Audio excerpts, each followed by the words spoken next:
Okay, let's deploy the smart contract and start playing around with it. So again, I'll spin up Node.EOS, show you there's no magic. Whoops, I actually want that one. Okay, so the first thing let's make sure my wallet's unlocked.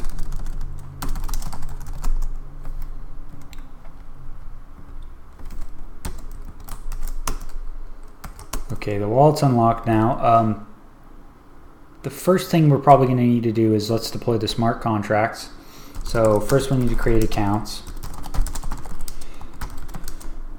So let's create the hello account, and then we'll also create an Addressbook account. And then while we're at it, let's create a user, or I said I wasn't going to use a user account, so let's do Alice and Bob this time. Okay, so we have 4 accounts now. 2 of them we'll be deploying the smart contracts to, and then the other 2 we'll be using to interact with the smart contracts. So let's make sure Node.EOS fired up. Okay, everything's looking good. So let's go into the hello directory and run contract hello.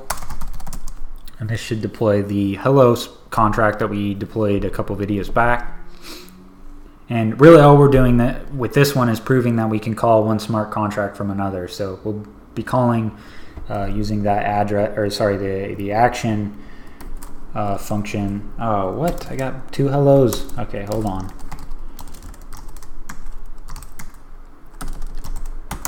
We'll be using the, where is that? We'll be using this EOSIO action in order to call the hello contract now that we've deployed it. So the next thing we want to do is let me go into the Addressbook directory, and then we'll want to contract this one as well.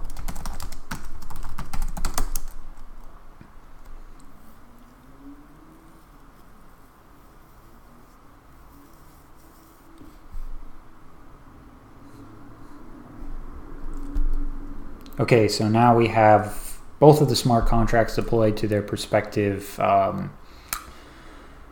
addresses. The next thing we can do now is push actions.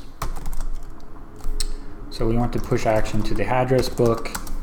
We'll be pushing the first things first. We need to add an address to the database. So we'll add the user. What do we call it? Alice? I don't know. Where is Alice? Where does Alice? Okay, first Alice.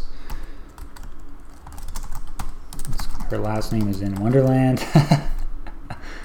The next thing we need is street, White Rabbit Lane. City, oh my gosh, Wonderland.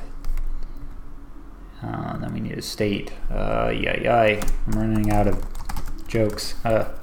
Should have thought that out better. I could have been much more clever with the Alice address had I thought this through.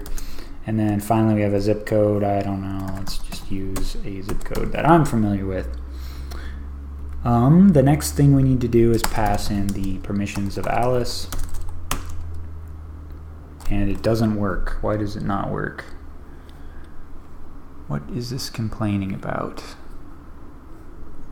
So we have EOSIO push action. We have the account. We have the action we want to push.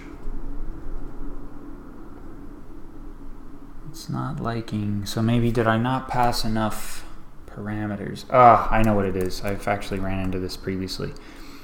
See, again, I wanted to kind of show you the full, I wanted to show you everything. Yeah, even if I'm having mistakes, I want you to see those in the video because I feel like you're going to learn a lot that way as well, so that when you run into the same problem, you'll know immediately how to fix it. In this case, the problem is I used single quotes inside the parameters rather than double quotes. So now it does work as expected. And you can see, so the first thing it did is it called the Addressbook, the add command with these parameters.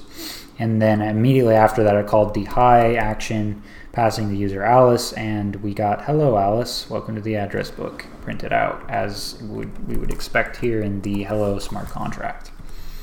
So probably the next thing we want to do is get the table.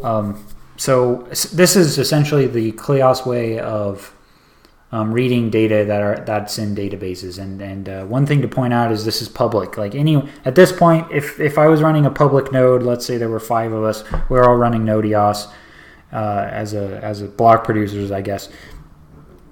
Any one of those 5 nodes could run this get table command and get the address that I just updated. So everyone can see this in the database. And what it's showing here are the rows. In this case, we have the account name. Well, again, like, it's not very useful. You would want to use the constructor in order to convert this back into a readable string to a user. But we also have the first name, Alice, and Wonderland, all the stuff that I just set up. We could do the same thing here with Bob. We could upload so we created this. I won't bore you by changing all these other parameters, but here we've created Bob as well, and if we do get table, the same thing happens here. So another thing we can do, I'll point out to you, is we can obviously update the record, right? Do the same thing, would make exactly the same call. I'm wondering if we do an update and don't change anything, I wonder if it will still up. Yeah, so it updates, right? But there's nothing there to update. Let's maybe change this to, and then get the table again, and we can see that we've changed Bob's address or zip code, so that the update works. We can remove as well. In this case, we don't need all these extra parameters. So let's say we want to delete Bob from the database. This is how you do it. And now if we do get table again, Bob is gone. And then finally, let's show the like, how the like works. So let's say I want to like Bob. That's really bad. I don't think he did a very good job of actually deleting a record, because you can see the record is still there, right? But anyway, I digress. Let's like Alice. Let's like Alice again, actually. So we've liked Alice twice, and then if we get the table again, we can see the number of likes for Alice has actually gone up, so she's been liked twice. Likewise for Bob, even though he was deleted, he's still in the database. That's definitely a bug. So finally, you could do the same thing, like zip here. I won't bore you with the details. You can actually do that yourself. I also recommend kind of like playing around with this, changing variables, changing things like that. But anyway, again, I think this is a very, very good example, a very good CRUD app, which is something a lot of people definitely are interested in learning how to do, or at least some facet. Maybe 3 of the 4 operations are necessary for doing different things on EOSIO.